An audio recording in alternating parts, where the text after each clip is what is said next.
demon caused me to have a miscarriage, but nobody believes me. Story time. This was sent in by Sabrina. So Sabrina was 25. She had just married her high school sweetheart. They were 6 months pregnant, and she had just started a new job at a nursing home. Her training goes really well, so she starts working the third hall all by herself. One day she comes into work and realizes the last room on the end of her hallway now has a new resident. Sabrina goes into that room to introduce herself, and that's where she sees this very tall, lanky, narrow-faced woman sitting on the bed. She says, "Hey, my name's Sabrina. I'll be your nurse. What's your name?" But the woman doesn't answer back. All that night, Sabrina goes in and out of that room trying her best to get to know this woman, but this woman will not talk to her. Sabrina goes back in that room one more time to check on this woman. Sabrina said, "Well, I hope you have a good morning. I'll see you later on tonight." And right when she went to walk out, that was when this woman finally spoke. The woman said, "You brought me a boy." Sabrina said, "Excuse me?" She said, "The boy in your belly." Sabrina said, "Wait, how did you know I was having a boy?" The woman said, "I can just tell." And Sabrina started laughing and said, "Oh, really? How can you tell the gender of my baby just by looking at me?" And the woman said, "I can't tell just by looking at you. I can smell him." That comment scared the hell out of Sabrina. She snatched a blood pressure cuff off the woman's arm and hauled ass out the room. So Sabrina goes home and she tells her husband all about this weird exchange with this woman. And he's like, "I get it. You creeped out, but you're going to have weird experiences like this with that kind of job." The next night, Sabrina goes back to work. She walks in, checks on all her residents.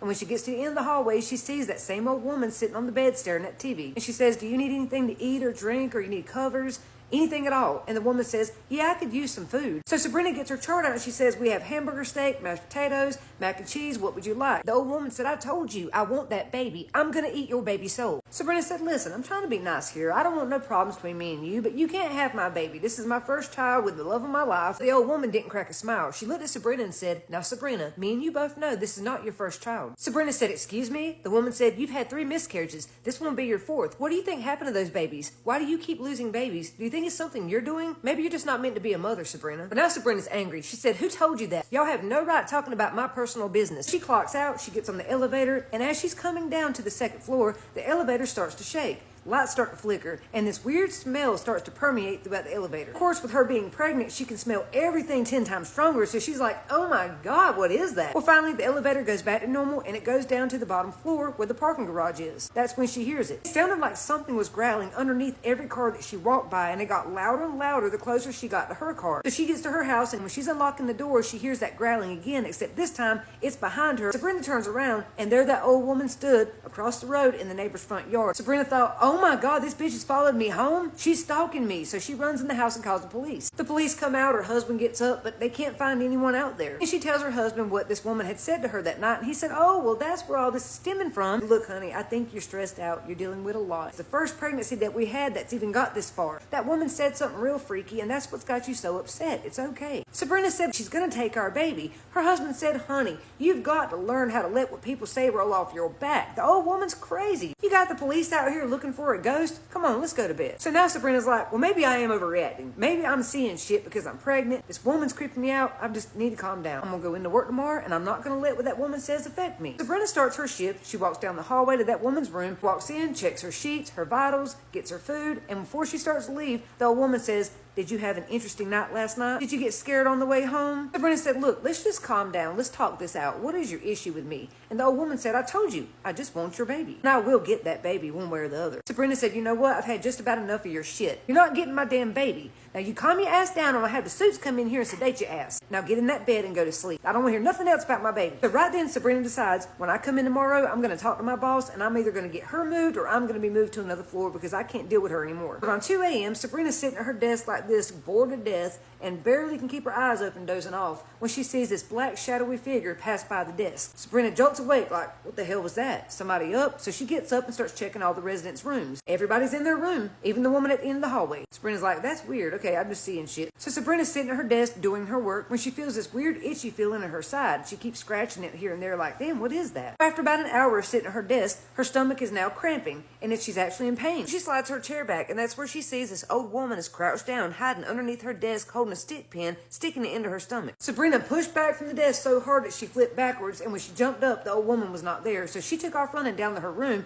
and that's where she found the woman laying in her bed. Sabrina said, "Give it here. I know you got a pin. Give it to me right now." And the woman was like, "What are you talking about? I was asleep." Sabrina said, "I know what the hell I saw. Where's the stick pin, and what were you doing to my baby?" The woman laughs and says, "I don't know what the hell you're talking about. Something's wrong with you. Maybe you're crazy." Sabrina thought, no, I'm done with this. So she turned around and started to run out the room, and that was when all the lights down the hallway went out. She gets halfway down the hallway but can't see nothing and ends up tripping and falling over something and hits her head on the floor. She wakes up on an ambulance heading to the hospital, and when she tried to get up, they said, "No, stay still, you're bleeding." Doctors tell her they can't find the baby's heartbeat. Trigger warning, she said when they removed her baby, the doctor said her baby had been dead for days. He was deteriorating inside of her. The doctors checked everything and cannot figure out what happened to her baby. To this day, I believe that was a demon, and that demon killed my baby. But what makes me believe it even more is the fact that after I quit my job, I went back to get my last paycheck, and my coworkers told me that a woman died the same night that I fell and went to the hospital. All I can think about is what happened. What did that demon do to my baby? But my husband says I'm crazy. No demon stole our baby. Nobody will listen to me. Nobody believes me. I'm at my wit's end and just don't know what to do anymore. I don't even want to try again. I'm just done. This girl sent me an email about a mimic in her house, and this girl came with receipts. She came with pictures, and this story is terrifying. So when Sarah was 7, she moved into a house that was in a somewhat rural neighborhood. The house seemed normal at first, but for some reason Sarah was nervous, and her 14-year-old brother, after about 2 weeks of living there, was the first person to start seeing things. Now, her brother would voice this to her, and she was only 7 years old, so this obviously really scared her, and she said that she had experienced a few things too, like her and her sister were chased up the stairs at one point by something that they couldn't see, but the worst experience by far happened to her 5-year-old brother. So one day, her 5-year-old brother is walking up the stairs, and he stops because he sees Sarah is standing at the top of the stairs. So he calls out her name, and she doesn't respond. So he's kind of like, what? That's weird. So he starts walking up the stairs a little bit. But then he starts noticing something. Sarah's eyes are like this yellowish, weird color, like an off-white yellow color, and they're glowing. So this obviously startles him, so he turns on the light. And when he turns on the light, he sees this massive creature standing at the top of the stairs. It has this off-white, like glowing pits for eyes, these really long claws for fingers, and its jaw is unhinged about 2 feet wide. So he just starts screaming, runs back down the stairs, and he runs into Sarah's room, and he is absolutely sobbing hysterically. So she obviously is like, what is going on? What's wrong? And he could only describe it at his 5-year-old self as a very angry version of Sarah. He was only able to fully describe it when he was older. Things would only progress from here. So a couple days later, her dad was in his room when suddenly he starts to hear this sobbing sound, and it sounds like her older brother is just absolutely sobbing in the bathroom. So her dad, obviously concerned, walks into the bathroom, and as he's walking into the bathroom, he can see something like a shadow in the bathroom, but once he gets to the bathroom, he can't see anyone in there. There's nobody in the bathroom. And then he goes to find her brother to see what the hell is going on, and her brother was not crying in the bathroom. Then Sarah began to have like these very vivid nightmares, and she didn't explain exactly what they were, but she said that she had them almost every single night and that she still remembers them to this day. She also said that whatever this thing was only targeting her and her siblings. That was it. It was very, very seldom target her parents. So one day, her and her siblings are all playing, and her little brother has a friend over, and the little brother's friend goes into the bathroom, and he comes out of the bathroom, and he's like, hey, you guys need to let your dog out of the attic. Why is your dog in the attic? And they're all like, we don't have a dog. What are you talking about? And he's like, there's something in the attic. And then they hear this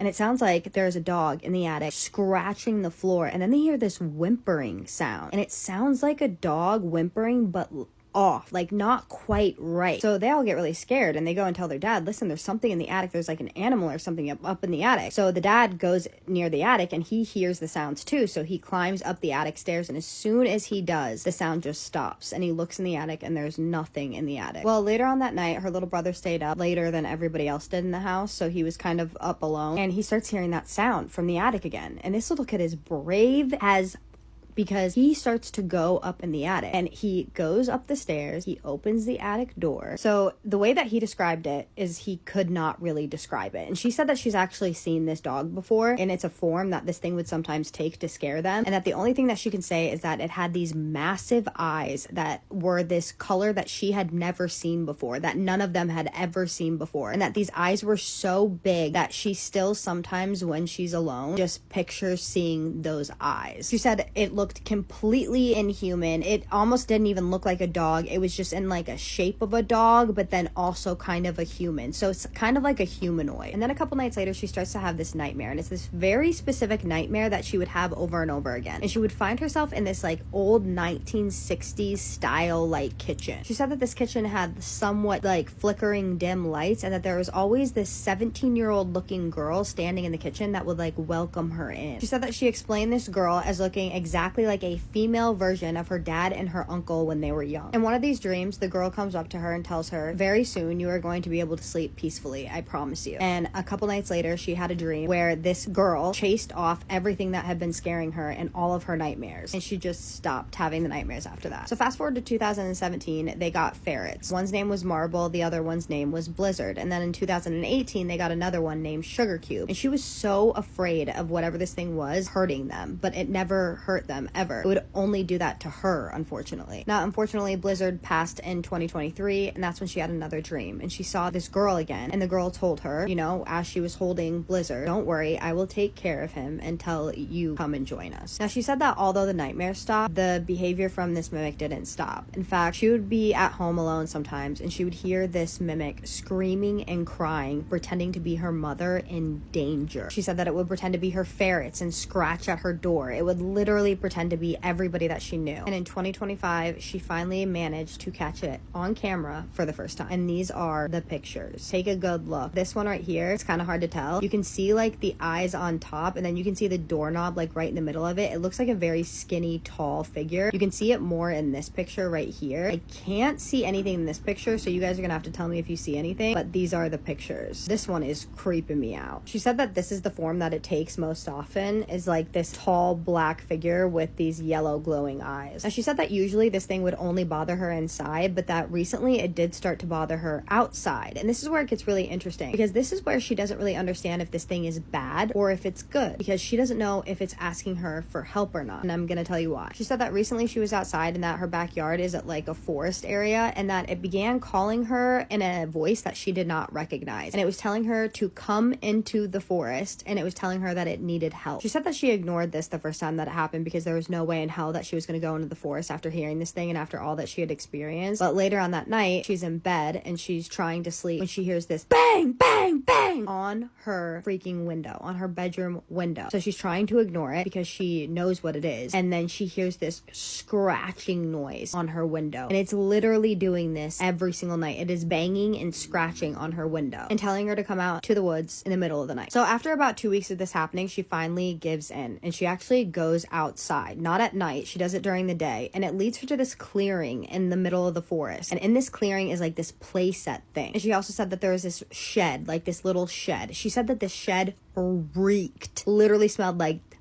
and that it was littered with black widow spiders. So her going inside of that shed was absolutely out of the question. And this is what the shed looks like. She said that walking near this shed gave her this intense feeling of dread, and it only got worse as she walked closer to it. And when she finally reached the point where she was like almost in the shed, but like a little outside of it, she just started to panic. Her ears started to ring. She started to cry uncontrollably, and she physically could not take another step forward. She said that she did eventually go to the other side of the shed, like in the back of the shed. And in the back of the shed, she saw this circle where there was like animals like in a circle, like they were deer skulls.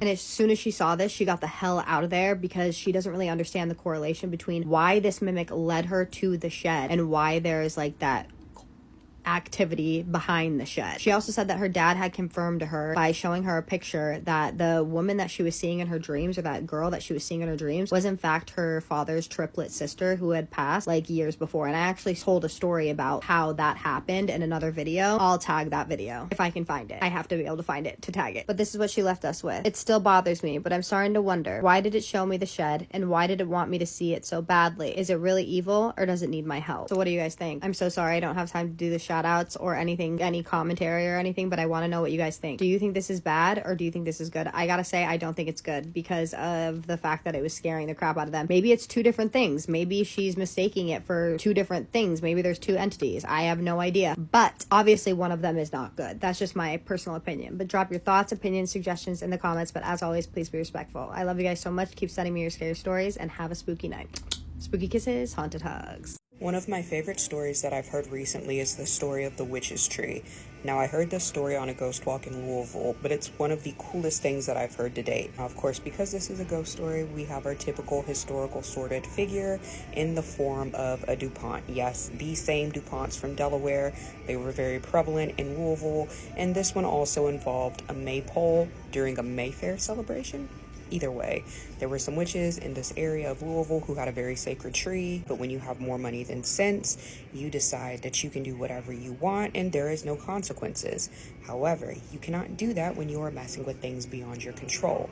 And while money does have its own influence, so does magic in this sense. So, during this time, this Mayfair season, there was a group of witches who found out that the tree that they were so in love with was going to be turned into a maypole. Not wanting this to happen, they literally started threatening the people who were responsible for this ceremony and stated that if you cut down this tree and turn it into a maypole, you're going to have hell to pay.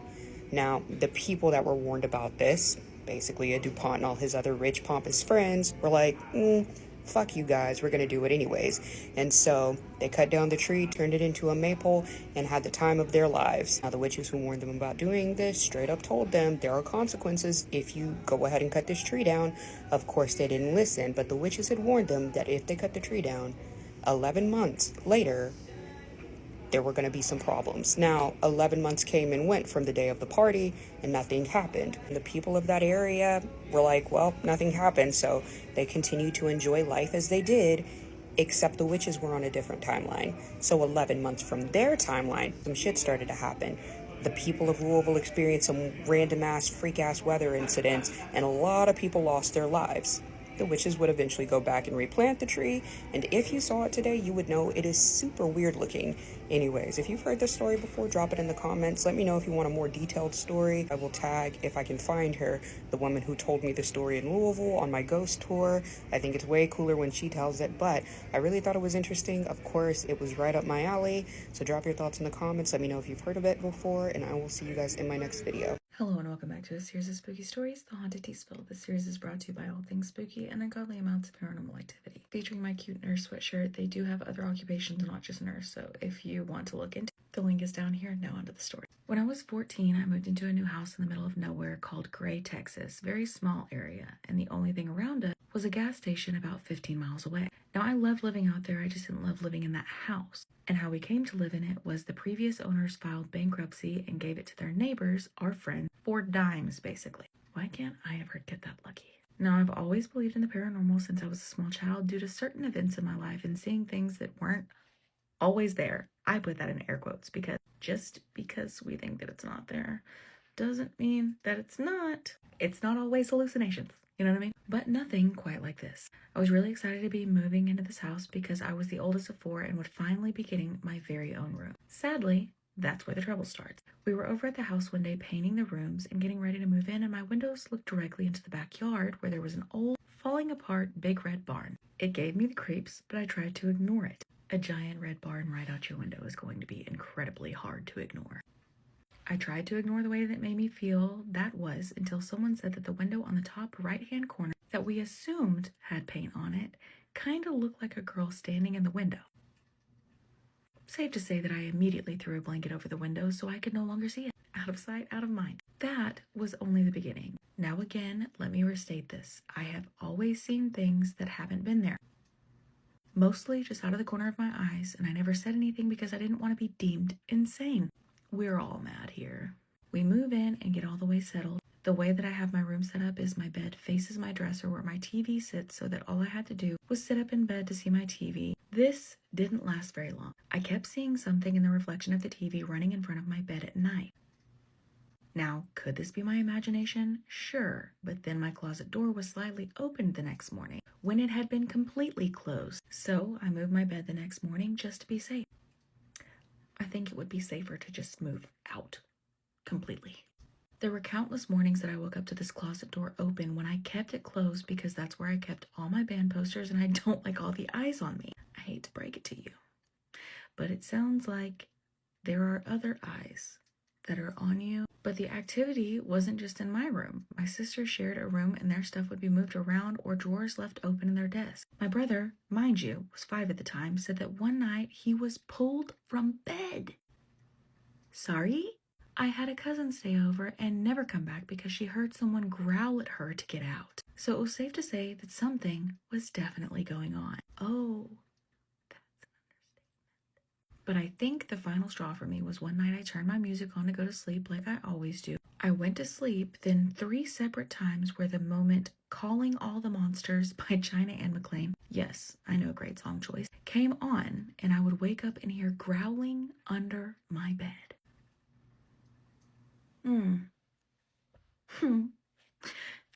No, absolutely the fuck not. Call me insane while you call a priest. Get this motherfucker the fuck out of the house. Or if you want to send me away to a loony bin, feel free. I will be safer. That's how I feel at this point. I would hide under the covers and would try to go back to sleep, but I couldn't until the song had finished. On the 3rd time, I got tired of it and grabbed my phone and I put on a Christian artist playlist and then wanted to cry because the noise only got louder and sounded angry. I laid in bed, unable to move, and prayed to be protected and sang the song that was playing until I finally fell back asleep. The next time I woke up, it was morning and my mom was coming to wake me up. And at that time, my closet door was cracked open again. I have many more stories as well, so yes, that actually happened, and to this day, the thought of that house creeps me out, especially the girl in the window of the barn. Especially the girl in the window of the barn that she's the least of the worries. The worries are under the bed, growling at you. In the home, in the room, under the bed, in the closet. You know what I mean? Anyway, rated on a scale of 1 to 10, 1 being the least scary, creepy, spooky, 10 being the most. If you have a story of your own that you want to submit, you can do so on the link tree in my profile. Please don't forget to go follow my backup account. I am trying to save up money for a car, and the money that I make off of that account will be going towards said vehicle. Thank you. I will see you all in the next episode. Stay spooky, friends. Growing up, do y'all remember hearing the legend about the Jersey Devil? Unfortunately, I have a lot of stories like that, and this is one of them. Before we get into this, I do want you guys to know that I've barely told anybody about this because the people that I did tell didn't believe me. So if you guys don't either, I don't blame you. But this story takes place when I was about 9 years old, and it was me, my sister, and 4 of our cousins. And every weekend we would go to this campground in the middle of Chatsworth, New Jersey. It was called Chips Folly Campground. This was down deep in the Pine Barrens, where if you went missing and tried to scream, there ain't nobody gonna find you. The cool thing about this place was in the beginning of the campground, when you first pulled in, they actually had a little graveyard at the front of the campground with 13 tombstones, and on the tombstone in the back it said, "Here lies the 13th child." Now, I'm sure they did that just for scare for everybody that was going to be there, but we didn't expect to actually have an experience. Like I said, we were about 9 years old, all of us, and we're in a canoe out in the middle of a lake around 9 o'clock at night, right when it starts about to get dark. Specifically remember all of us being like, okay, we need to hurry up because mom and dad's going to be mad, so we need to turn the canoe around and get back to land and go back to our campsites. Well, as we started rowing in the water, I specifically remember my sister turning around and screaming, "Oh my God, what's that?" And as she said that, we all looked and she was pointing towards the woods, and we all turned around, and literally is the part that nobody, not even our parents, believed us. But mind you, like I said, it's pitch black, and about 3 layers of trees back into the woods, I want to say maybe 30 feet offshore into the woods, is where we saw a figure of, it looked kind of like a man, kind of like it just wasn't normal. And this thing was literally on fire.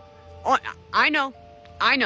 This thing was on fire, and it was walking through, just walking through the woods, but nothing else was catching on fire. And now all of us are literally screaming, freaking out, trying to get out of there. We dropped our paddles in the lake, so now we're screaming even more. It was like a scene from a movie. We're trying to use our hands to row our canoe, and we're just spinning in a circle as this thing is continuously just walking like a regular person on fire through the woods. And believe me, I know how ridiculous this sounds, because when we finally got back to our campsite, our parents didn't freaking believe us either. And instead, our dads all tried to go and go on their tangent of oh, it must have been the Jersey Devil. Now, mind you, we know that they were messing with us, but we were not messing with them. Just like right now, I am not messing with you.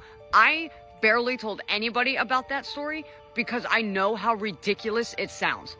Until this day, me, my sister, and our cousins, we will talk about it, and it gives us chills till this day, and we've never told anybody except me telling y'all here on TikTok. This story is so creepy. I don't know what to make of it. The person who sent the story in would like to remain anonymous, so we're going to call him Shane. This took place when Shane was about 19 years old in the Appalachian Mountains. Yes, here we go. Shane's home situation wasn't the best, and his mom had remarried, and his new stepdad was, you know how that goes. So when Shane's uncle offered for him to crash at his place in rural West Virginia till he figured things out, Shane took him up on the offer. It was just the two of them out there. Woods right behind the property. The nearest town was a good ways down the road. But they liked it that way. They were good company for each other. They'd go fishing together, work on the property together, and it was actually a really nice setup for them. Until Dale didn't come home from a hunting trip. Dale left one morning for a hunting trip, and he did not return that evening. Shane said at first he didn't even think anything of it because Dale had done this sometimes. He'd head out and sometimes just decide to stay and set up camp. So unbothered, Shane just goes to bed. But day 2 came and went and still no Dale. And so Shane has this sinking feeling inside of his chest, and he thinks he'd better go and call the family. So he drives down the road until he receives cell phone service because, yeah, it was out there. So he gets a hold of some family, and everybody starts to panic, and they're all trying to figure out who's going to do what, look where, and obviously call the police. Okay, so it's day 3 now, and all of a sudden, Dale just walks up the driveway. He was acting like nothing happened, and everybody's there, and they're freaking out, and they're asking him questions, and he's utterly confused, and he is just like, what are you even talking about? As far as he was concerned, he was only gone for a few hours. They were like, Dale, you were gone for 3 days. And so the family eventually just had to talk themselves into whatever made them feel better. And honestly, Shane did too. Like maybe he hit his head out there and was disoriented or something.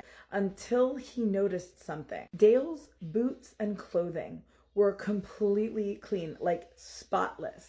Like he was out there for like 3 days roughing it, and it didn't look like he was gone at all. So Shane just kind of brushes it off because like, what do you even say? And then for a few days, things seem to go back to normal. Till about a week or so later, Shane wakes up in the middle of the night. It was one of those nights where he was tossing and turning and he just couldn't get to sleep. So he decides he's going to go to the kitchen and get a drink of water. He enters the kitchen and he's doing his thing, and he notices that the door was slightly open. He goes to close it and he looks up and he can see through the glass something down towards the tree line. And then he realizes it's Dale, and he's standing there facing the woods.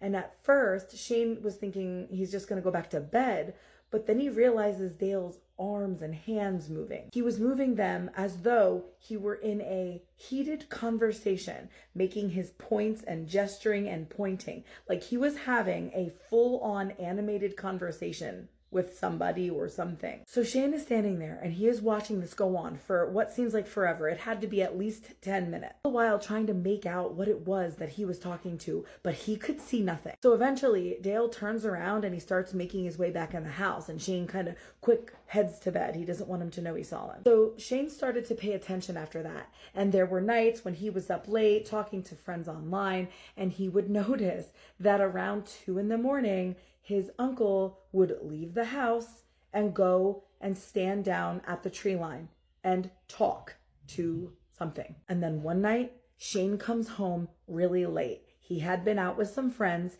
and as he came up the driveway, the headlights illuminated into the yard and touching the tree line. And there stands Dale looking into the dark forest again. And he's not just standing there talking, he's standing there nodding, like he's listening to something talking to him.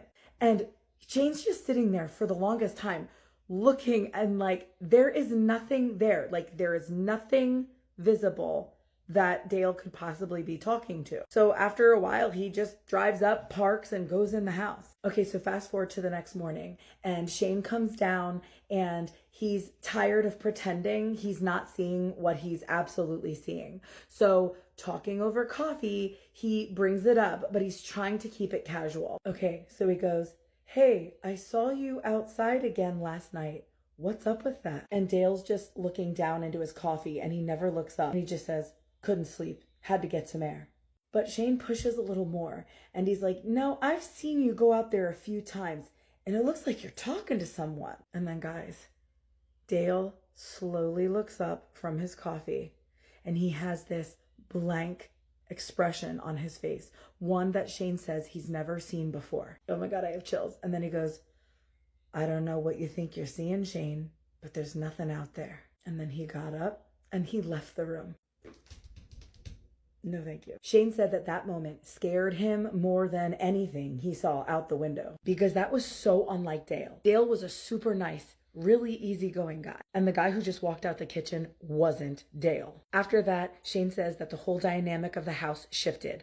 Dale was increasingly negative and snippy and just completely not himself. And he was closed off and irritable. And Shane noticed that he was now down at that tree line almost every single night now. Shane said he even started sleeping with the door locked, as one would. So shortly after that, Shane ended up finding other living arrangements because it was just too freaky for him. He says every now and then he'd check in with his uncle, but he never really went back to that place. To this day, he has no idea what the heck could have been going on. Honestly, you could make a freaking movie out of it. Guys, what are your thoughts? Let me know in the comments. I'm sure Shane will be in there looking too. I mean, I've heard a lot of wild things go on in the Appalachian Mountains, but this is a whole new tier. All right, let me know in the comments. And if you have a creepy story of your own, I gotta hear it. And if you're new, follow for more creepy story time. Okay, we see the little girl, but who's holding on to her shoulder? Lip gloss on so I can run this mouth. Now focus. Scary story time, Fright Night Files. I'm about to show you a ghost photo that has the entire internet comment section up in arms everywhere. People are arguing about this photo left and right because it's a little girl. She's standing in her kitchen. Her mom said that it was only her and the little girl when she took the photo. The little girl was just being cute. I am going to put a sticker on the little girl's face because I'm not one to post random kids on the internet. You shouldn't be doing that either, just saying. But there's a hand on the little girl's shoulder. The thing about the hand is people are saying that it is a necklace. When I show you this, there is no way that that is a necklace. And then some people are saying it's not a necklace, it's the frilly part of her shirt. It's not that either. This is clearly 3 fingers and they belong to no one. So I'm going to show you that now. And then we're going to look at the parts a little clearer and try to figure out how people are getting this so wrong. Okay, look at what she is holding on to. Well, what's holding on to her? Now, you can see this right here. You might be thinking okay, I'm editing out. I'm going to show you the back part of the picture next. I just wanted to start zoomed in first because that is clearly 3 fingers, right? Okay, I'm just going to use myself to cover up the little girl this time. But do you see her ruffled collar that runs right around through here? That is not. This right here is not part of that. It's not. It's also not a necklace because what is it connected to? Her hand. Are we saying her hand is a necklace? No. There's no way that people are really trying to say that this collar is part of that hand. Let me zoom in on that hand for you. You're going to look at that and tell me you can't see fingernails on those fingers? You can see the fingernails. This is either a real person or a ghost. What do you guys think? It's definitely not a necklace or a piece of fabric. Those are fingers. Let me know what you think in the comments. Did you know that since the 1990s, there have been claims about an underground pyramid known as the Dark Pyramid that supposedly exists underneath a military base in Alaska, and it's supposedly linked to secret government experiments, but archaeologists have sworn that there is zero proof that this place actually exists and that any claims coming out about it are purely misinformation. So that's my disclaimer, but I thought it was an interesting introduction to a story I received for Spooky Scary Storytime from someone named Kaylee who says she grew up in Alaska and her dad was a government contractor who worked underneath a base in Fairbanks. And the base is very real. I can verify that much. The rest of this story, I cannot. Keep in mind, Spooky Scary Storytime is a series of listener-submitted stories that can come from anyone. And while all the people who submit their stories claim that these stories are true, I can't verify. So let's just keep in mind that this is for entertainment only. Haley says as she grew up, her dad often made comments about these underground levels at the base where he worked, and she never really thought anything of them other than they were just generally spooky until years later when she was working in a bar and a man walked in who made comments had her questioning everything her dad told her. So we'll start at the beginning. Initially, Kaylee's dad repaired electrical systems for remote dense sites. That's what he told everyone his job was. Family lived outside of Anchorage for a while and then moved closer to Fairbanks, but there were long periods while her dad was working this job that he would disappear for long stretches at a time. No phone calls and no explanations. And when he would return, he would be exhausted, not normal tired, but like completely drained. He would jump at slight noises. He was unable to sleep unless there were blackout curtains taped up on all the windows, and he hated tunnels, like genuinely panicked around them. Haley says when she was 11, she remembers they were driving near a construction site into a parking garage that was underground, and when her father saw the ramp leading off the street level down, he pulled the truck over and started having a panic attack, and he made a comment to her about there being places underneath this country that people were never supposed to dig. The panic attack in this comment scared Kaylee almost to the point of tears, and she remembers her mother screaming at her father about saying things like this in front of her daughter. Dad got back in the truck, apologized to Kaylee, and she said this was generally just the pattern with him. He would say things that sounded insane and then shut down and refuse to elaborate. The older she got, the more she realized that there were inconsistencies with his job. For instance, he never wore uniforms with any type of logo on them, and his ID badge was his name with a simple black barcode. He returned from 1 month-long work trip with 2 perfect surgical scars on identical parts of his forearms. They were perfectly straight lines, but he claimed that they were the result of an accident that he had had on the job. But the most strange habit that he had was his habit of checking vents. Everywhere they went, hotels, restaurants, movie theaters, he would stare at the air vents for way too long. One night shortly before his death, when Kaylee was a little bit older, her dad was letting loose a little bit. He had had a little bit too much to drink, and he told her there were certain places in Alaska that weren't on paper. And she's like, "You mean like bunkers?" He stared at her dead serious, and he says, "No, way further down." He said that there are levels that go miles down, and the public that knows about them thinks that they're storage facilities or radar stations. But then he tells her something that genuinely terrified, and he said, the elevators that go miles down have armed guards inside of them. Outside the elevators, inside the elevators, and once you pass a certain depth, nobody's allowed to travel alone. And sometimes during routine maintenance shifts, they would hear what sounded like animals behind the walls. He said it wasn't machinery, it was scratching, it was breathing, it was movement. He told her, whatever is down there, they built walls around it instead of removing it. She said, well, what is it? And he completely shut down and refused to continue the conversation. He changed the subject. And the next morning when he woke up, she asked him about it again, and he refused to talk about it. He pretended he had no idea what she was talking about. He was like, we never had that conversation. No matter how much she tried, she couldn't get him to elaborate, but she continued thinking about what he said. And after he passed, she started going down the rabbit hole, and that's how she found out about the Alaska Pyramid. So supposedly the conspiracy is that the government found it during the Cold War when they were doing experiments, but it's a massive black pyramid that apparently existed before modern civilization. People say that it emits frequencies, others say that it interferes with technology, and other people write it off entirely as internet conspiracy. You know, she can't find any verifiable proof that this place exists. It's just conspiracy. So she doesn't really think about it. She tries to put it out of her mind. She's like, I'll never really know, until years later. She's bartending near Anchorage. It's a slow night. It's a snowstorm outside. It's near closing time when this older guy walks in. He's like late 50s, and he's wearing this heavy gray jacket, and he looks completely exhausted. And it reminded her of how her dad used to look when he would come home from month-long work trips. She said, I can't explain it other than it looks like this person has not slept in months. He sat at the bar, ordered bourbon, and they get to talking about work. And he asks her why she's still open so late in the middle of a snowstorm. And she says, it's okay. We're getting close to close anyway, but at least I'm not stuck working underground somewhere, you know. Man completely freezes, and he's like, who told you about the underground? And she laughs, and she's like, oh, it's okay. My dad used to work as a contractor on a base in Fairbanks. The guy just stares at her, and it actually creeped her out. And he says, did your dad ever mention the medical wing? She says she felt sick because her dad had mentioned it to her only once when she was about 16. And he had mentioned that there was a sealed level underground. People in respirators worked, and if the alarms went off, the elevators sealed automatically. Nobody in, nobody out. And she tells this man what her dad had said. And she's like, do you know anything else about it? And he leans forward and he looks around, even though there's no one else in the bar. And he says, yeah, I just got out. Didn't say retired, didn't say got off a job, says got out like he's talking about a prison. He goes, out of where? And he says, the lower levels. He says, did your dad ever tell you that we're not allowed to wear watches down there because the time doesn't behave normally? He laughs like he's not expecting her to believe him anyway. He says, yeah, there's sealed blast doors with no labels on them. And sometimes guys would come up after working 12 hours and they would be convinced that weeks had passed. He mentions the sounds, and he says, and you can hear them through the vents at night. He said immediate chills because this brought her back to the conversation that she had had with her own father. He goes, who is them? And he laughs again and he says, I don't know, but they sound human when they're far away.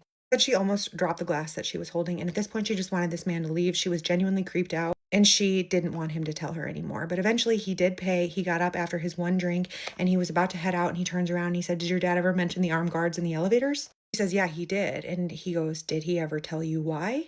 He says, no. And he says, well, it wasn't to keep people out. And he walks off into the night. Interaction was spooky, but again, what can she make of this? A couple days go by. She's at home. She's been off work for a couple of days. When her phone rings, she answers. It's her bar manager. Sounded weirdly tense. He goes, was there some weird guy in here the other night talking about a government base? He goes, oh yeah, plays dumb. Doesn't mention the conversation that she had with him. And she's like, why, what's up? And he's like, well, there's two guys that just came in the bar and they were looking for him. He's like police? And he's like, no, they were definitely some kind of military, parkas and clean cut, you know. All they asked was whether the man had discussed classified information with anybody from the bar. So her boss says, I need to know exactly what he said to you. And she says, he just mentioned the lower levels and some armed guards. Manager says, I was afraid you were going to say that. And she goes, why? And he says, well, they specifically asked if he had mentioned the lower levels. When the manager asked them for identification, they just told him that they were with the Department of Energy and left. Even stranger, weeks later, possibly coincidentally, Kaylee's apartment was broken into, and all that was rifled through was the boxes that she had of her dad's things. He said, I didn't have anything of his that would have been considered classified information anyway, but it was strange because nothing was missing. It was just like someone had broken into my apartment while I was at work, rifled through the things, looking for something, didn't find whatever they were looking for, and left without taking anything else. So, anyone have any thoughts as to what's actually going on down there? Again, keep in mind this is for entertainment purposes only. I cannot prove the validity of this story. Have a spooky scary story time that you think nobody would believe, or one that you've just been holding on to for a little bit too long, send it in. We would love to hear it. So it wasn't just Japan where I experienced paranormal activity. I also experienced it in Thailand when we went to Bangkok one summer when I was 15, and we'll that's a different story for another time. I'm going to talk about what happened when my first husband, you heard me correct, and I went to the Czech Republic. Now, that's where my family is from. They fled the Czech Republic back in the 80s and ended up here in San Diego, California. Now, I used to go back during the summertime to visit my father and see my friends. And one time I took my ex-husband, we're just going to call him Kevin, okay? Because I don't really want to get into that whole thing right now. Kevin and I went to the Czech Republic. I was like, cool, dude, you're going to come see the homeland. You're going to meet my family. It's an awesome time. When we get there, my dad surprised us with a little weekend stay at this little hotel in Prague. And they call them like little apartments. And it was like an apartment building that was redesigned into being like a little B&B. And it was beautiful. It was old. It was walking distance to everything, you guys. My dad, he took us there, he dropped us off, he got us all checked in, then he went back to Krakova, which is about 2 hours west of Prague. So he went back home to the village, and we stayed for the weekend. And we had a great time. We had dinners, we saw all the beautiful Gothic architecture, we got lost in the city, we had some drinks, and we're gonna fast forward to when we went back to the hotel room at night. Now, it was a very small hotel, different floors or different levels, and each level had like 2 rooms. And we had to climb up the stairs, and when we got to our room, we had to pass by the other hotel room. So there's 2 rooms per floor. Sorry, it's so hard for me to explain.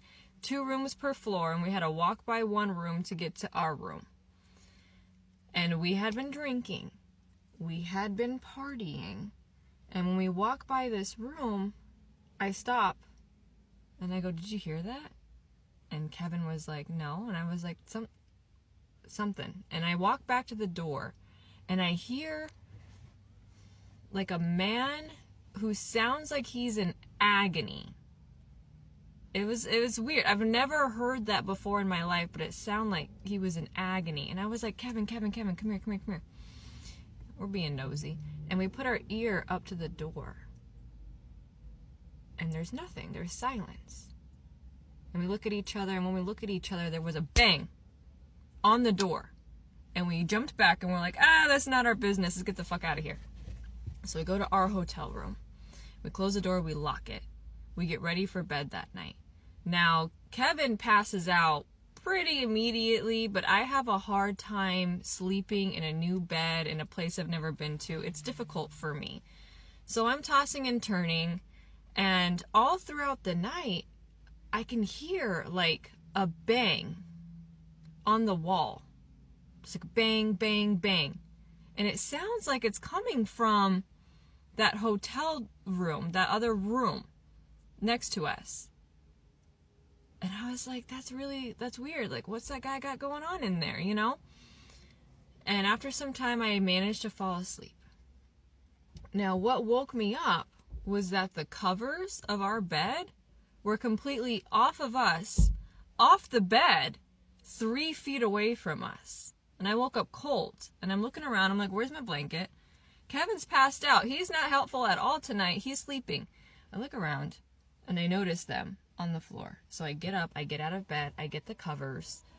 I put them back on the bed. I crawl back into bed. And I had this like uneasy feeling. Like I wasn't comfortable in this hotel. And as I'm trying to fall back asleep, I hear like a scratching sound. Like something on our hotel door, from the top of the door, scratching all the way down.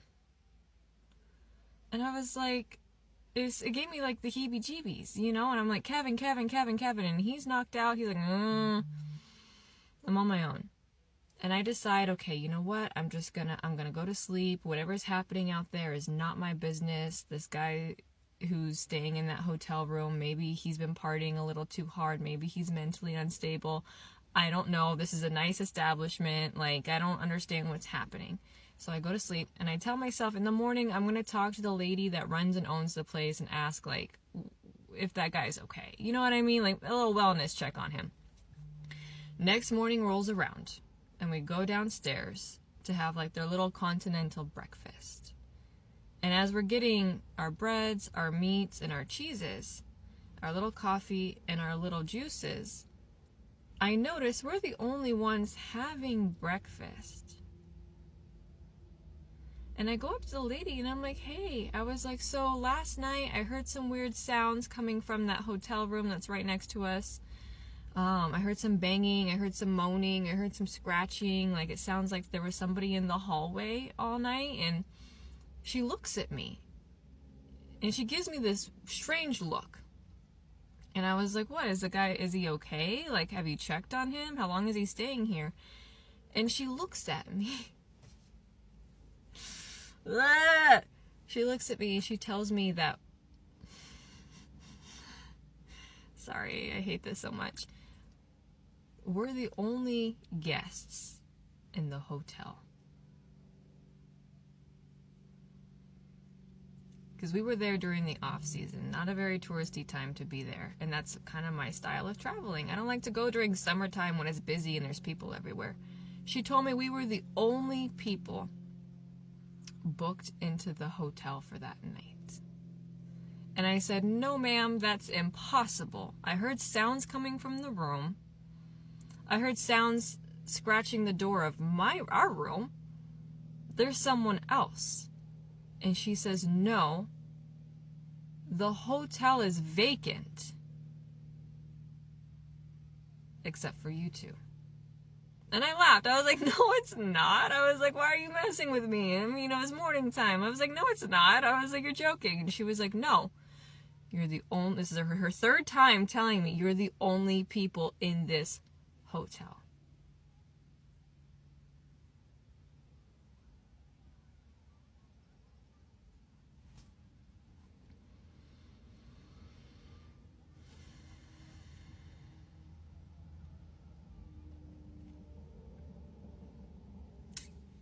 Before I translate this story, I do want to give a trigger warning because obviously, hopefully the title tells you exactly what this is about. Now, it doesn't get too graphic, but it does kind of like hint about a duende trying to SA this girl. I would have never thought this would have came out of my mouth, by the way, but like, just a fair warning in case you're sensitive to hearing about this topic, which is fucking crazy, by the way. Yeah, don't listen to this story. The thing is, I feel like we've all heard about this where like duendes get attached to little girls and shit like that, but I've never heard it get this far, which is just creepy as fuck. So this actually happened in Chiapas, and at the time, the lady who's telling the story was a little girl, and she's gonna give us like a background of what led up to this. She explains that this is something that has marked her life that she will never forget. It's not an exaggeration. She is not making this up, and she just wants to share her story. So she explains that there was one night where she was having a nightmare, and in that nightmare, people were asking her for help. They were screaming in agony. She could hear like a sizzle, like if people were being burned alive, and she didn't understand why she kept having these kind of dreams because they felt just a little too real. So she does end up telling her parents about the dreams because she would not just have it that one night. She kept having them over and over again, and it was different scenarios, but it was always people asking for help or people plead for her to help them. Her parents were really worried about her, so they ended up taking her to this cleansing person. This cleansing person ends up telling them that she was born with a gift, but that the gift wasn't necessarily a good thing. Basically, those dreams that she was having were real people pleading and asking her for help. So after this, she says that a lot of really weird things started happening to her, but there was one specific thing that literally changed her life. So it was around 3 in the morning where she was awoken because she said that she felt like something burning on her arm. When she ends up turning her light, she looks at her arms and she sees that there is a burn mark of a cross on this arm and a whole bunch of different symbols on the other. It was as if something really hot had touched her skin, and even now that she's an adult, she has those scars on her arms. No one was ever able to tell her why she had these burn marks or what was going on, but after this night, she would continue to have really weird things happen to her. In the mornings, when she would wake up, she would notice where her shirt was like up, almost like if somebody had pulled it up on her, or her shorts were literally moved. She thought it was really weird because obviously she had never woken up with her clothes moved like that, so it wasn't her moving it, and she also was really embarrassed to bring that up to her parents. That was until one of the really worst nights that she had. So there was one night where she was awoken because she felt that something was on top of her, and when she opened her eyes, she saw something that was definitely not normal. There was like a little kid on top of her, and she knows it wasn't a little kid because the body seemed like it was a little kid, but the face looked like it was an old man. She was even able to look at this thing's hands that was touching her,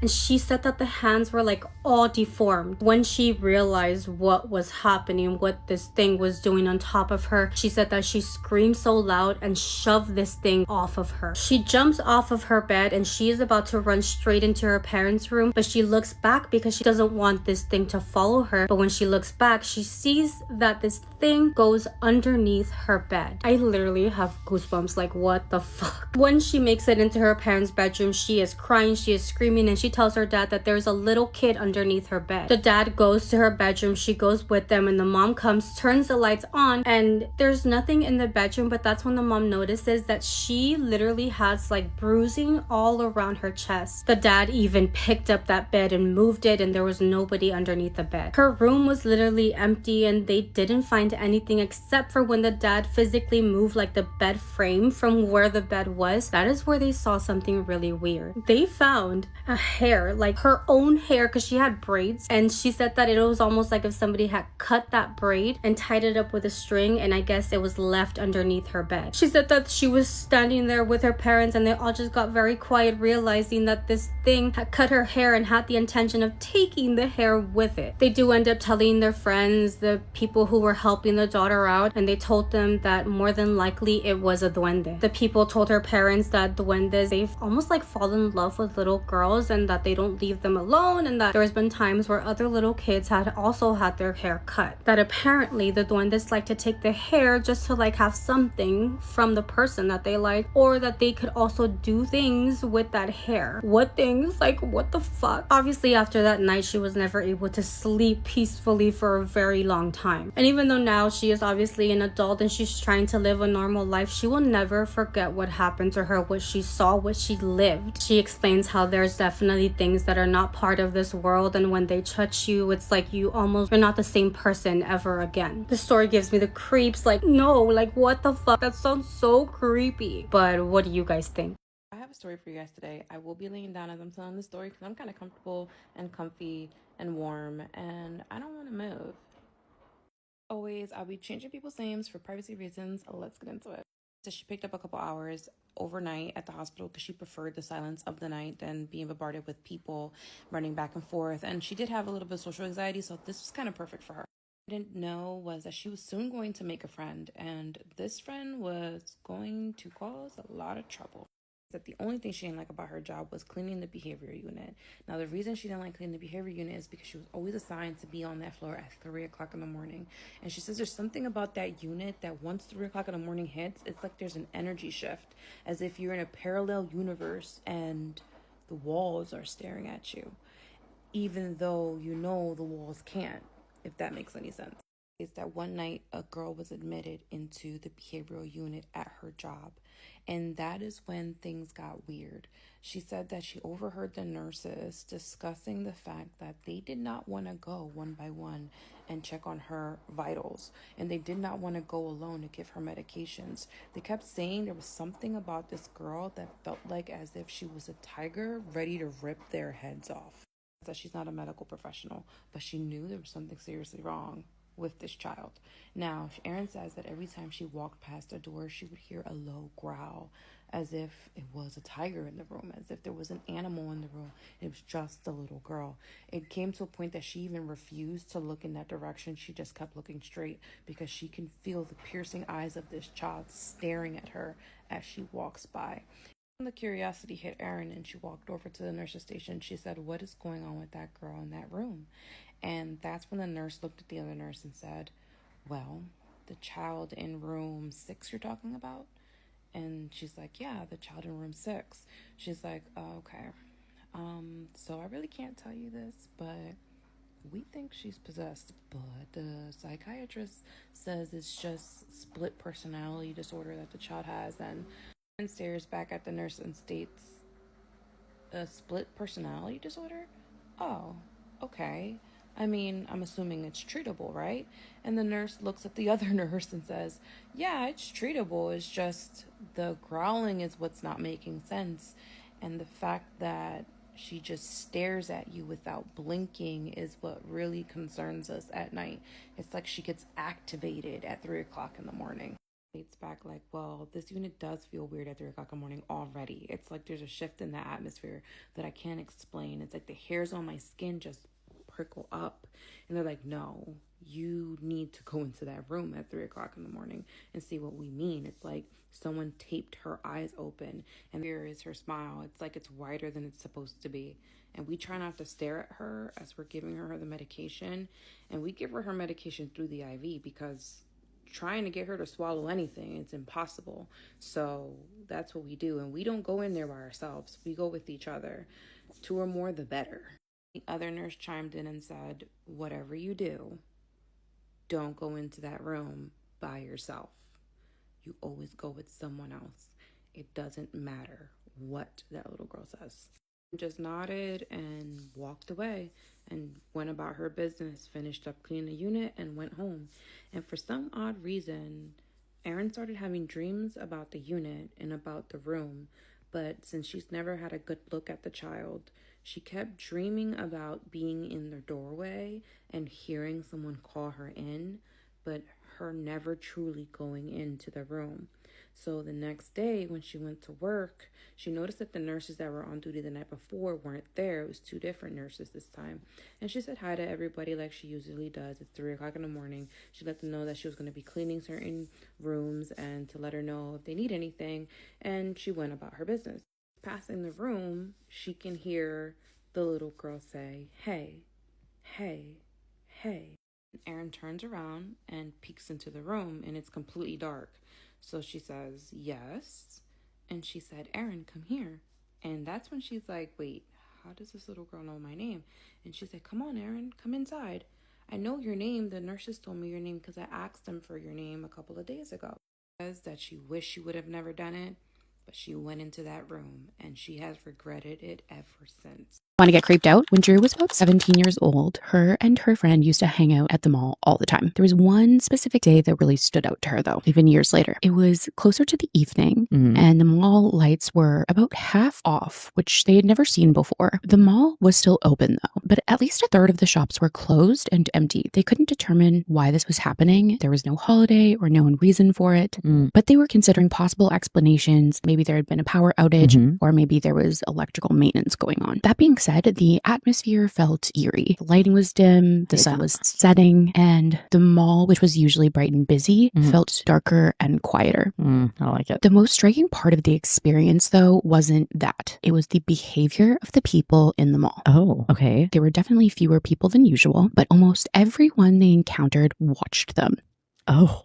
People's eyes would follow them as they walked past, and these people were staring at them kind of without an expression. This was not like typical brief glances. These people were like staring at them for longer than is socially acceptable. It was almost like these people were surprised to see them. Oh my God, did they die? So her and her friend both noticed this immediately, and at first they were like, do we look really good today? Like, are we a celebrity? Like, that was at first what they were thinking, but they weren't wearing anything unusual, and they kept checking with each other and looking at their reflections, and they confirmed that they didn't have anything on their faces or anything that would be attention getting. Are they aliens? The behavior continued. I don't know, just at one point they both noticed two parents with a young child in a stroller. Okay. All three of them were watching Drew and her friend simultaneously as they walked by. This is the point where they really started to feel like this is strange. Yeah, even like the babies looking at you. Yes. Yeah, it's fucking weird. They were wondering why everyone was staring at them, but they were trying to ignore it. Drew does say, though, that approximately 85% of the people they passed took notice in them. And this is not just one specific group of people. This is a wide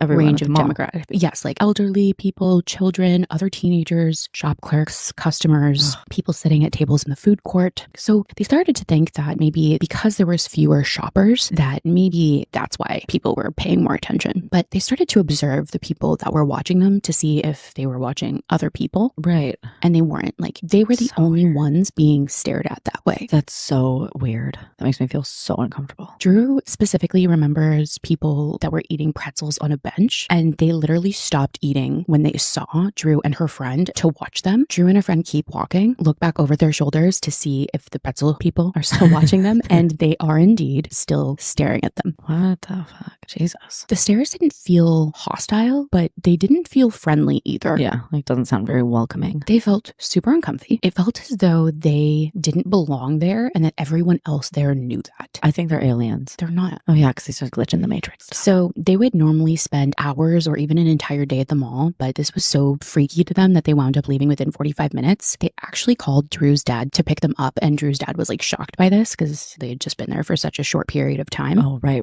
He also noticed the strange behavior when he came to pick them up. Oh. Yeah. Oh. They returned to the mall the following weekend, and everything was normal. They never experienced anything like that again. What the fuck? Thoughts? Well, I thought aliens, but I mean... But like, they're just normal people. Like, did the other people look normal? Are they dressed in modern clothing? Do they look like they belong in their time? Other than the fact that they're just staring, they were just regular people of all ages. Maybe like they're from the future. Maybe these girls like committed a serious crime and their face was plastered all over the place. So funny. All over. Like serial killers. Maybe they turn out to be serial killers and all the people notice them. I mean, the baby is that's a one-off, but like... You know, this theory is really giving into the glitch in the Matrix. Yeah, I know it is, but like that one's compelling. Here's where my thoughts go. Okay. Have you ever heard of Mall World? In Indonesia, there is something known as the orang peday, which translates to little person.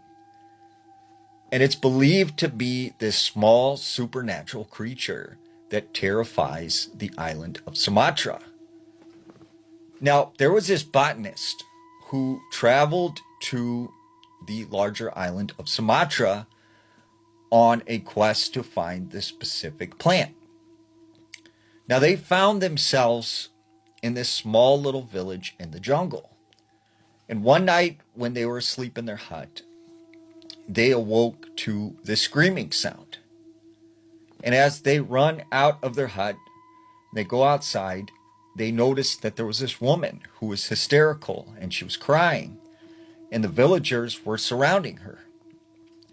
So this botanist asks this person to translate, who says, this woman is upset because something took her child in the middle of the night. And he goes, was it an animal? And he goes, no, they are saying it's a devil monkey. And he goes, well, what's a devil monkey? Like, what is that? And he said, well, the people talk about something they call the orang peday, which is basically this little person that's covered in hair, lives in the jungle, and sometimes comes in the village, takes young children and animals. So they started to talk about forming a search party and to go into the jungle looking for this kid. And this botanist decides he would go along with them and help. So they set off into the forest. And after a good hike, they end up in this very thick part of the jungle when one of the villagers points up into the trees. And that's when the botanist begins to see stuff moving through the tops of the tree line. And the trees began to shake violently, and they started to hear these loud screeching sounds. The villagers panicked, and they took off running into the jungle. So the botanist followed. But he ended up getting separated, and he found himself alone running through the jungle. Well, all of a sudden, he trips over a vine, and he hits his head on a rock, and he passes out.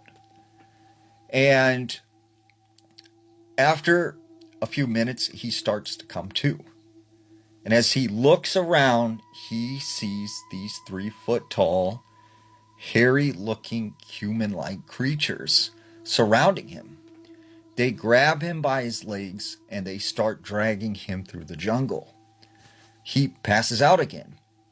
And when he awakes, he finds himself back in the village. And the villagers tell him that he was lucky because the orang peday did not want him. But if they had kept him, he would have never been seen again. And when he talked to the villagers, they were very much afraid of this thing. And they said, this thing comes, every couple weeks, and it steals animals, it takes young children, and it is very, very dangerous. So what do you think? Are there creepy things in Indonesia like the orang peday? Are mimics using AI? Now, when you think about a mimic, what do? They copy people. They pretend to be your mother, your father, your sister, your brother, right? And often they are found in your home, pretending to be a loved one, trying to lure you in. And think about AI, right? What does it do? It impersonates someone's voice, their likeness. It pretends to be someone else. They are eerily similar. Now, there have been several reports of people having encounters with these mimic-like creatures using AI technology. Now, there was this man named Cal from Nashville, and he said a couple months ago he was home on break from college, and he was staying with his mother. And so this particular day, he's sitting in the living room, and he has this nice long conversation with his mom. Then he proceeds to go upstairs into his bedroom. After about 20 minutes, his phone starts to ring. It's his mom. So he picks it up, and he hears his mom's voice saying, "It's me. It's your mom. I'm your mother. It's me. I'm your mom. It's your mother." And he's like, what are you talking about? Like, why didn't you just come upstairs? Why are you calling me on the phone? And it just kept saying, like, it's me. It's your mom. It's your mother. You're my son. I'm your mother. And he's like, what are you talking about?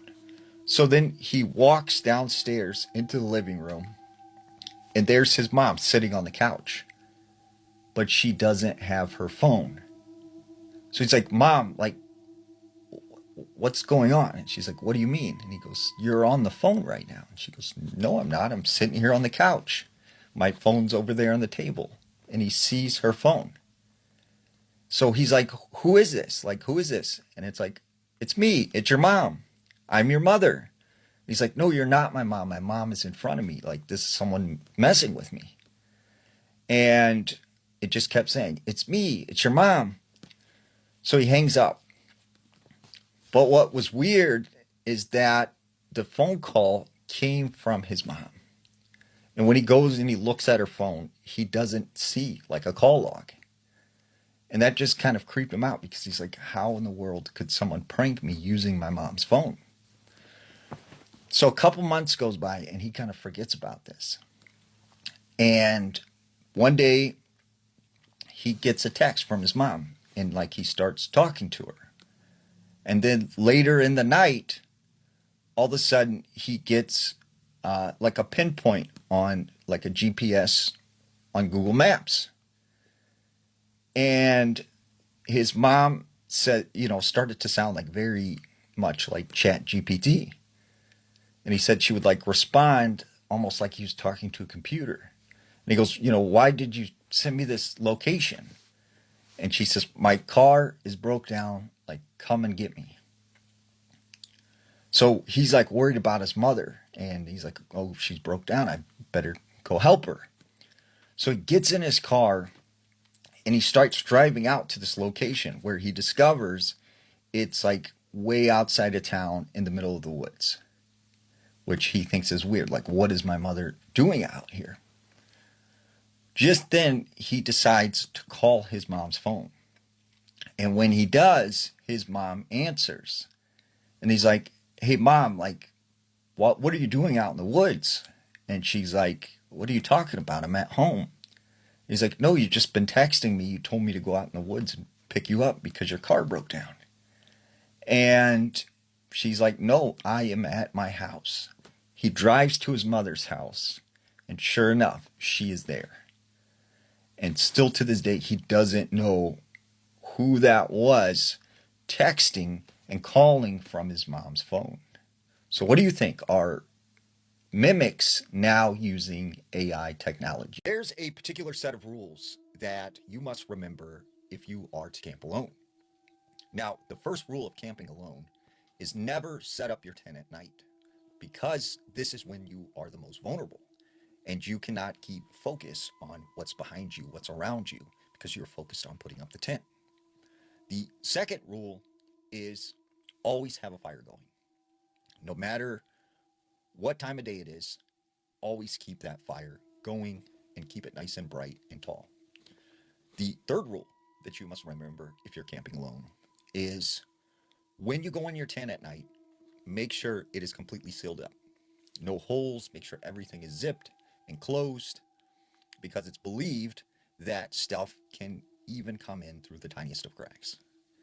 Now, the fourth rule, when you are camping alone, you should never make noise at night. You should never whistle. You should never sing. You should try and keep it quiet as possible. Now, the fifth rule, which is the most important, is always have some sort of entertainment. Keep yourself occupied. Have some music. Have an audio book. But never let yourself start to wander and let your mind go, because that's when you are the most vulnerable. Now, there was this man named Jonathan. Jonathan decided he was going to go camping alone up in the Rocky Mountains. So he heads up to the spot, and he sets up his tent and gets his campsite ready. And he said he just remembered that, there were all these sounds of wildlife and the wind blowing, and it was just very peaceful and sort of like musical. And he said, he had his dog with him, and they sat around the fire for a bit, and it started to get late. So he decided to go into his tent. So as he goes in his tent, his dog lays over to the side of him. And soon he begins to doze off. Well, at some point in time in the night, he awakes to something shaking his tent. And he said he could hear this voice saying, please come out of the tent. Like, I need help. Help me, please. Get out of the tent. Help me. And so he's like, what's going on? Like, what's going on? So he goes to the zipper, he unzips the tent, and he goes outside. But when he gets out of the tent, there's nobody around. It's just completely quiet. And it was eerily quiet because he couldn't hear the wind anymore. He couldn't hear the wildlife. And he said that the other strange thing was when he went to bed, there was this bright full moon overhead. But as he looked up in the sky, the moon was gone.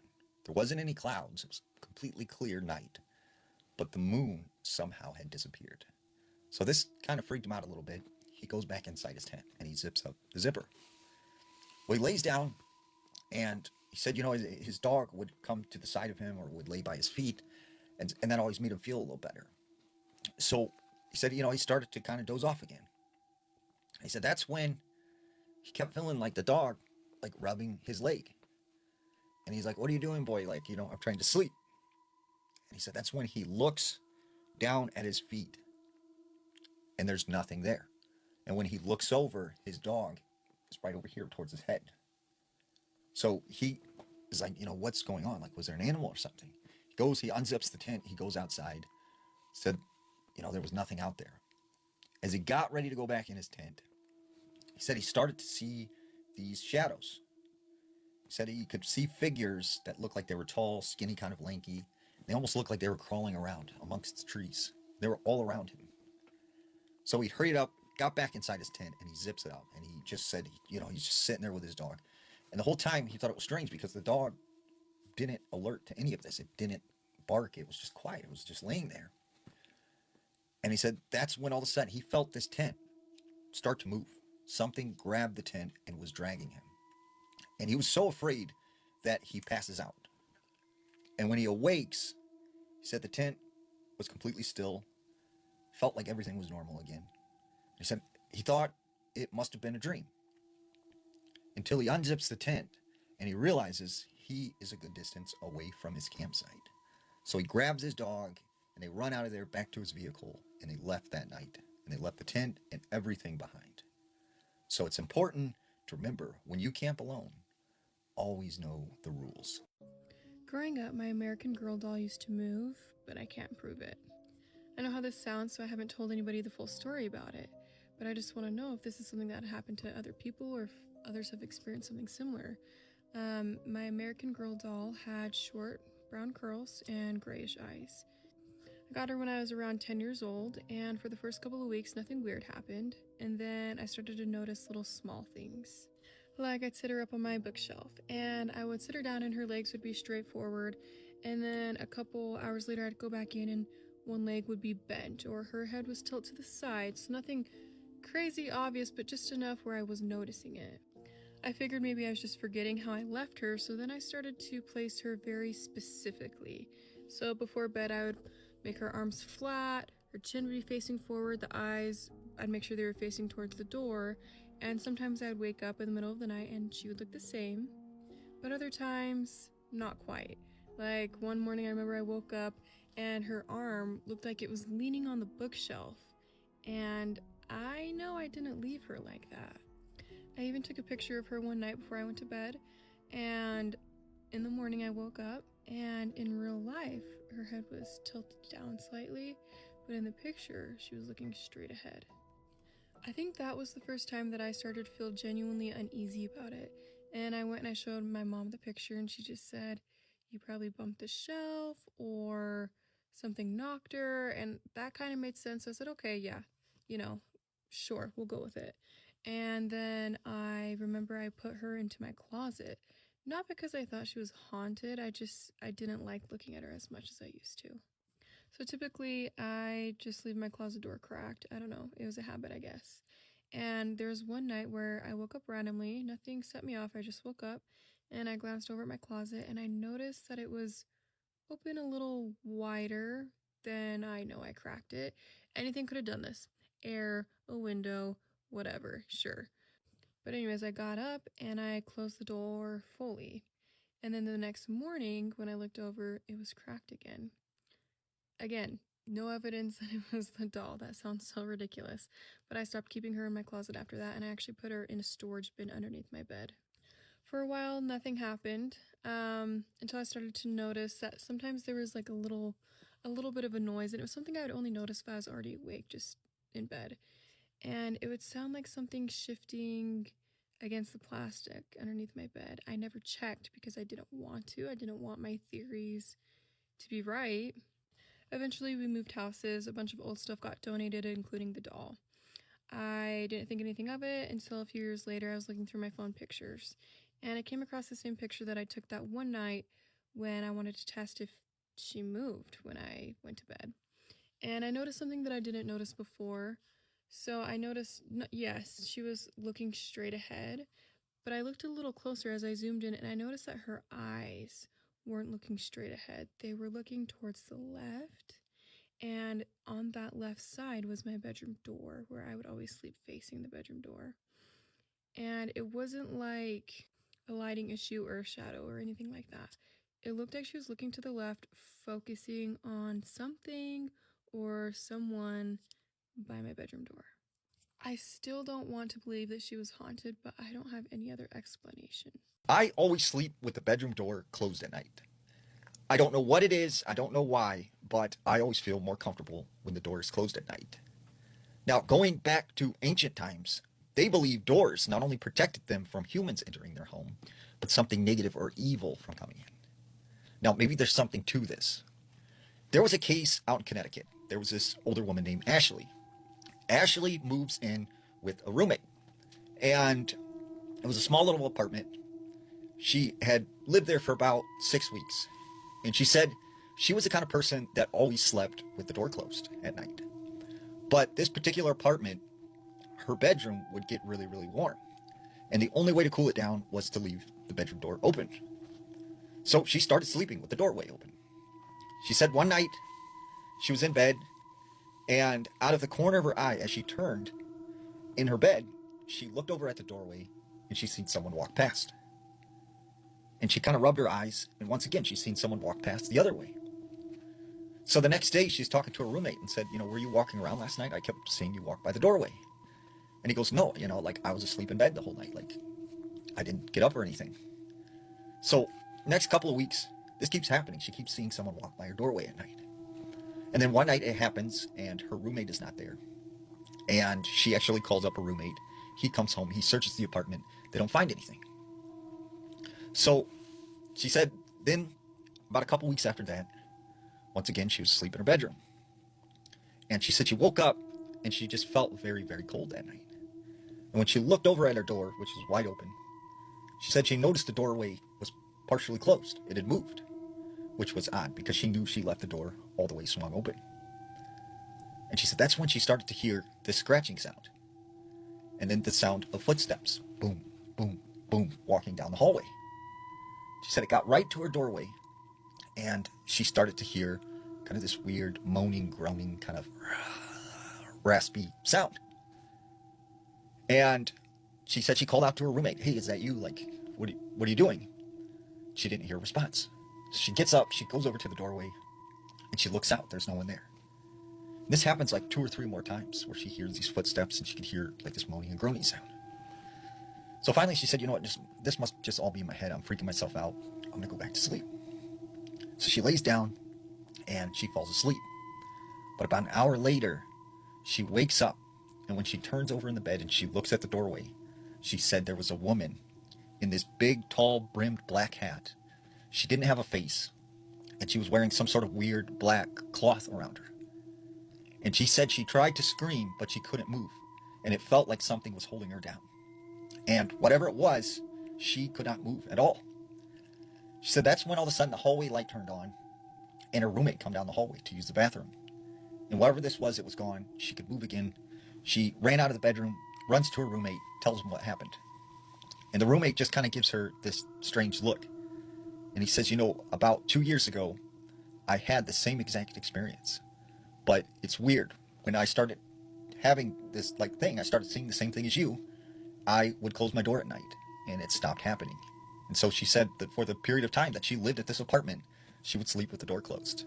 So what do you think? Does sleeping at night with the door closed keep us safe? Want to get creeped out? Have you ever heard of Mall World? Mall World. No. Mall World is a place that a lot of people dream about, especially lucid dreamers. Do you know what lucid dreaming is? You know you're dreaming and you can do stuff in your dream. Right. So Mall World is this surreal, sprawling mall. People dream about this enough that it's actually trending online right now. I want to go there. Well, you might not want to. Oh. Dreamers don't see the exact same interiors, but many report a large food court with no people, but shadows that seem like people, but are not people. Oh, I don't want to go there. The mall is often empty or abandoned, and it seems to go on forever like a never-ending maze. The mall sometimes connects to other spaces like infinity staircases, endless office corridors, hallways that never seem to end, escalators that go up and lead to nowhere. Mapping it has become a collective project of people on TikTok. TikTok right now. Oh, wow. I'll have to look into that. Here's some strange things that people experience in mall world. Shops that seem to go on forever. People who appear but do not react. Okay. Staircases or hallways that twist, fold, or loop back on themselves. Flickering or half-lit shops with mannequins inside them. Shopping carts left in strange places, sometimes in impossible arrangements. Doors that lead to rooms that shouldn't exist, like office towers, apartments, or infinity corridors. Jesus. Mazes hidden within the mall, like hedge mazes or winding hallways with no exit. Yeah, I hate that. Certain areas of mall world also feel frozen and they have no sound or movement. Sometimes mall world is completely empty, but other times there are people in mall world. They are people who stare, follow, or move strangely. Figures may appear in the distance but vanish when approached, and some dreamers report glimpsing children or shoppers behaving oddly, almost as if they're wrong or not fully real. There's also strange sensory and environmental details of mall world. There's a smooth, glossy surfaces that reflect oddly, cheery pop music playing,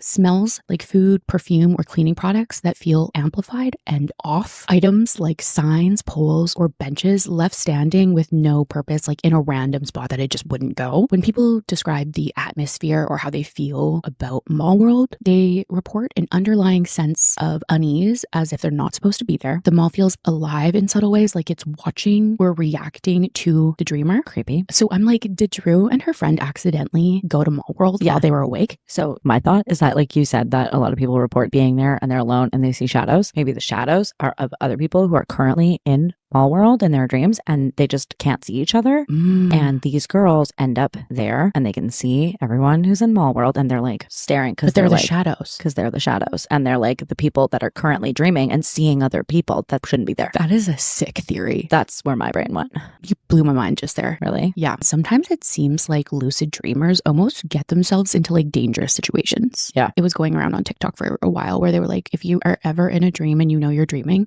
don't ask anyone what time it is. I've heard that. And that people have done that and that everyone's like, why are you asking what time it is? Yeah, I think the shadows that people see in mall world or like whatever they're seeing is other dreamers who are there currently. But these people were awake. They accidentally ended up in mall world somehow, which would be a glitch in the matrix. It is time to choose your fate. Would you survive this spooky scenario? Say you're coming home late and it's 2 a.m. Your building lobby is empty. The security guard who's always there for some reason is not there. You walk in, the lights flicker once and then steady. So you walk past, you go straight to the elevator, you press the button. It opens immediately and you get into the elevator. Once you get into the elevator, everything looks normal. When you walk in, everything looks normal in the elevator, except for when you go to press your floor. You notice that there's already a floor selected, floor 13.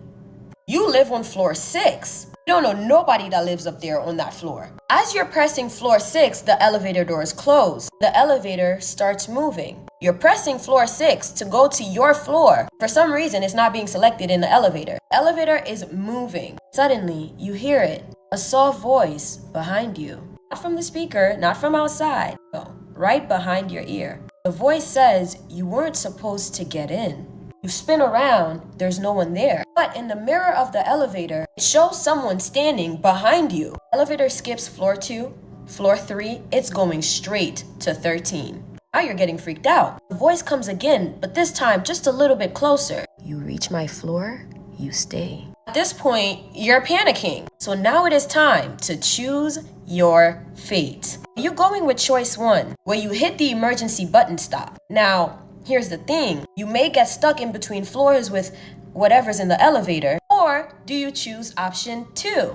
You let the elevator reach floor 13, you don't touch anything, you just take the ride to floor 13. Let me know in the comments if you're choosing choice 1 or choice 2. And be careful which choice you go with, because your choice will determine your fate. So today me and my parents were talking about something that them and another person had a conversation about. And basically the conversation was talking about like heaven and hell and the in-between. Basically the person that my dad was talking to had mentioned that they don't believe in heaven or hell. They just feel like basically there's a place where we wait, which is earth, which is why spirits and ghosts are a thing and can interact with us humans. And how like, you know, there's so many stories and videos of people saying that their guardian angel, which was a family member that passed away, visited them or warned them about something, and it's so frequently sometimes. They also were mentioning that when they talk to a separate different person, the person believed that every single person that passes away has a strength. Some spirits are more stronger than others, which is why some spirits can do certain things that others can't. But my mom also mentioned that in one of the parts in the Bible that she was reading, it mentions that when we pass away, allegedly, we don't go into heaven or hell until Judgment Day, which is when God comes and grabs everybody from basically the in-between and judges them and lets them know where they're going to go. But it hasn't happened yet, which is why so many people are interacting with the spiritual realm, which, you know, is the ghosts and stuff. And that just made me think, like, it was so interesting to talk about this topic with my parents. I don't know, it was right before work, and you guys know that I love stuff of that sort, and I love conversations that have to do with things like that. Honestly, I feel like nobody will really know until, you know, that time comes. But I do want to say, it's a coincidence how we were talking about this, because while I was getting ready for work this morning, I want to say around like 11 o'clock, I was doing my edges, I was doing my little fake makeup or whatever, and so I have my bags hanging up right there, right? I have my bags hanging up there because it's a little nail that sticks out the wall, but it's enough to hold both of my bags. Before I started doing what I was doing, I had took a shower and my bags were hanging up completely fine. None of them were on the ground. I took like a 30-minute shower, so I don't know why this next part happened. I was listening to music, specifically some Michael Jackson songs, and out of nowhere my bag just fell. And it was so fucking weird. I screamed. I'm not gonna lie, I screamed. But like, I was just thinking to myself, like, this better not be Michael Jackson playing with me right now, because that's not funny. That sounds like something he would do, though. I'm like, okay, whatever it is, if it's not Michael Jackson, I rebuke you in the name of Jesus. You are not welcomed here, because I don't like the way you just scared me. So then it's on the floor. Both of my bags are on the floor, but the bag that was doing weird things was the blue bag. This blue bag was like the handle where you hold it. That one handle was like moving like this. So this is the bag. It's a Michael Kors bag. And this handle was like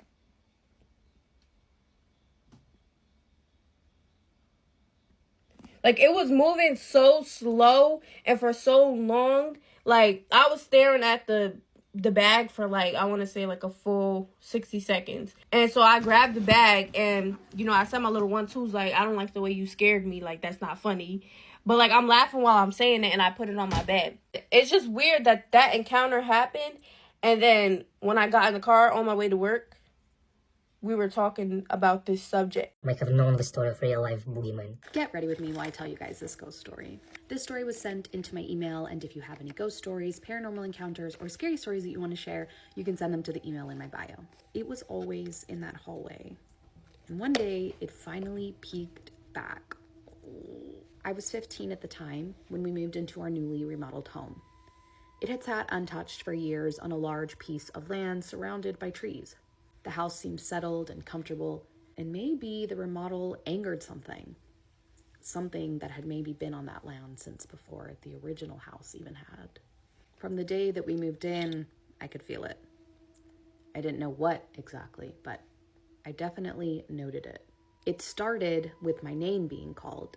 It started with your name being called? Softly, always just out of earshot, always as if it was coming from another room. Sometimes I'd answer thinking it was my mom, like out of habit, but no one had called me. Then objects in the home started moving. No. Trinkets would fall off of shelves, frames would be found askew, and little things would go missing even though I could swear I had left them in that exact spot. It's trying to make you go crazy. It's trying to make you go crazy. Sometimes I would note that the energy would ping in rooms, like sudden bursts, and then everything would go dead silent. I tried so hard to explain to everyone what was happening. The shifts I was feeling, the objects that were moving, the voices that I was hearing. But no one believed me. And honestly, it made me feel very lonely, singled out.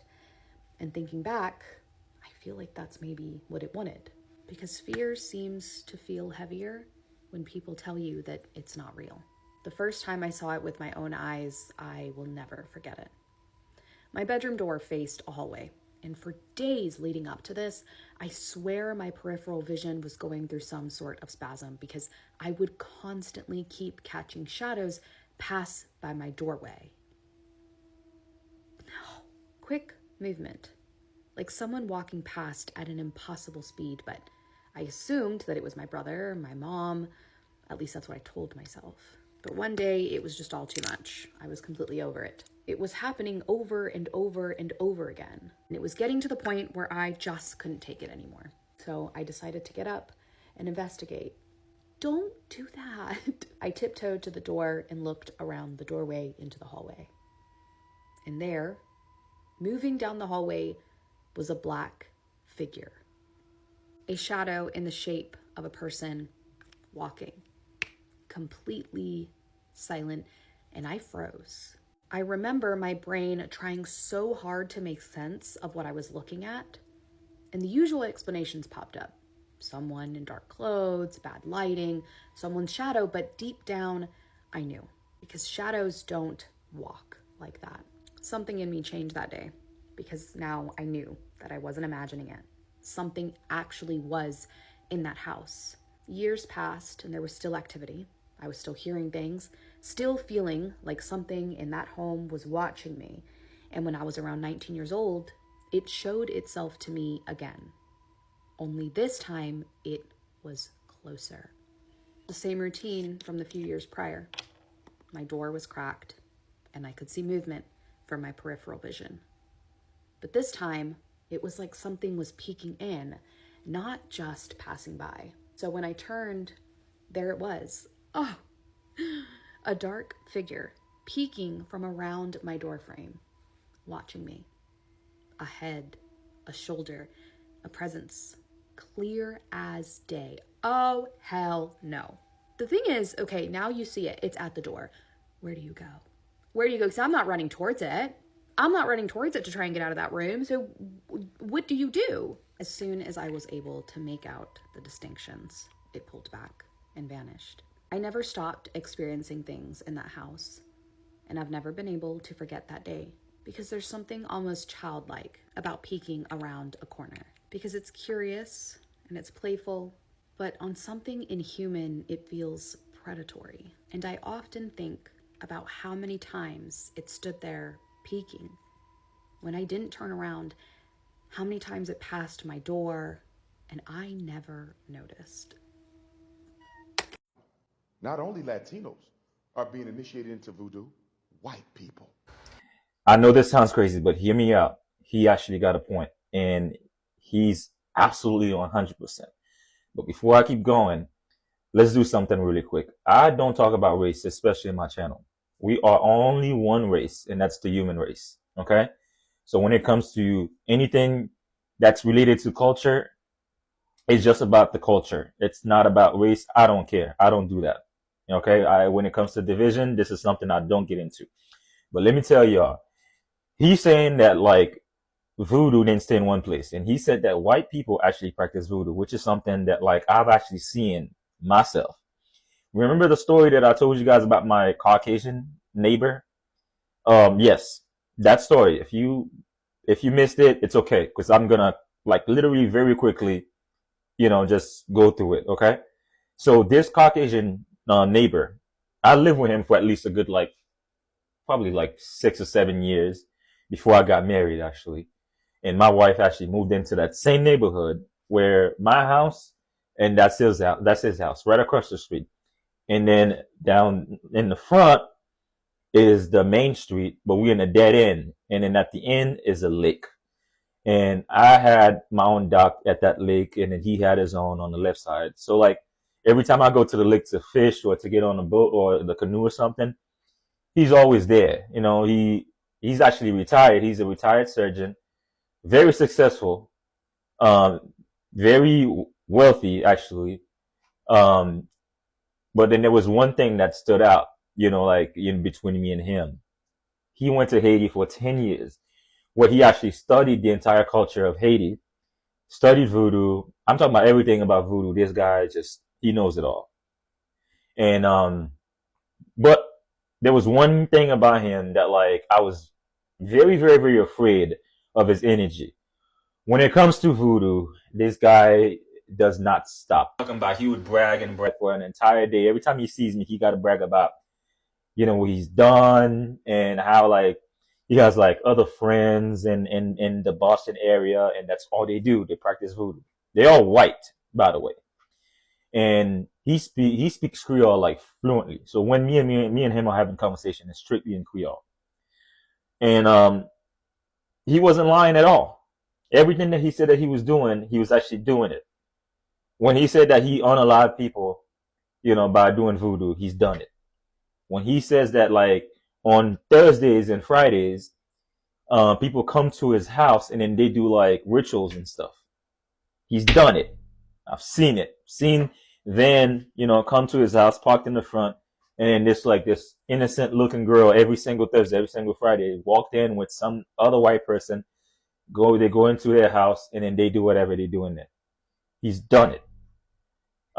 When he said don't go into certain part of his yard, especially when he's not around, because something might happen to you, he's telling you the truth.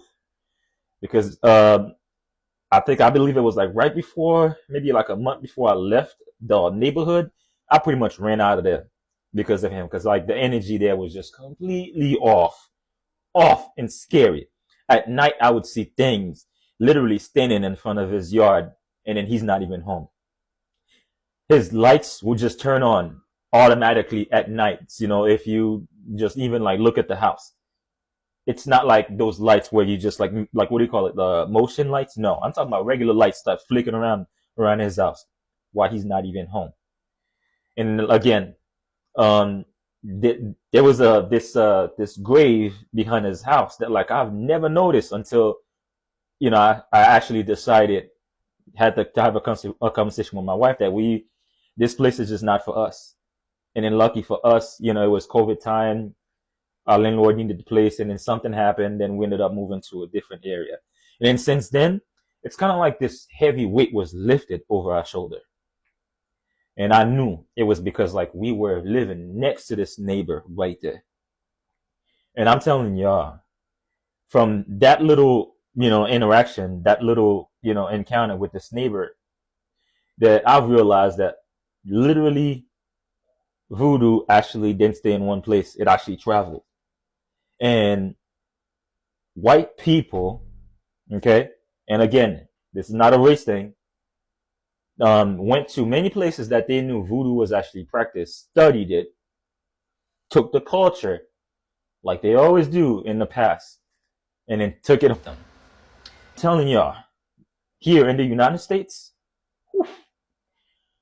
voodoo is practiced at a legendary scale, like something out of this world. I don't care where you've been before in the island, the type of voodoo that like they practice here in the United States, it's not for us. It's not for us. Literally. You have to be, you will be some of the most powerful people in your community in order to have access to this type of witchcraft. And you guys do it the best and the worst at the same time. Because I don't practice voodoo. I feel like certain things are just not meant to dig your head into, called upon, or summon, or anything like that. You just got to leave it alone. But I'm telling you, what he's saying is completely true. Completely true. White people practice. Us, we dance about it. We treat it more like a religion. The ones who actually understand what voodoo is capable of, they use it as a tool. So don't get it twisted. Sometimes I don't agree with what he's saying, but like this particular conversation, 100%. Go watch the full video.